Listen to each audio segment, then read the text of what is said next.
जग बदललं, काळ बदलला, पण बदलला नाही तो आई कावळाईचा जागर. टेंबोली गावचं ग्रामदैवत म्हणजेच आपली आई कावळाई आणि तिच्या चरणी नवरात्राचं 9 दिवसाचं अखंड पर्व.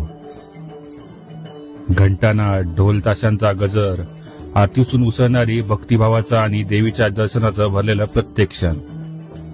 आई कावळाईच्या जागरानं संपूर्ण गाव एकत्र येतं, श्रद्धा, संस्कार आणि परंपरेची उजळणी करून. टेंबोली गावची नवरात्र म्हणजे भक्तीचा महासागर. आई कावळाईच्या कृपेने गावात सुख, समाधान, शांती, समृद्धी आणि एकतेचं वलय असंच नांदत राहू, हीच आई कावळाईला अखंड प्रार्थना.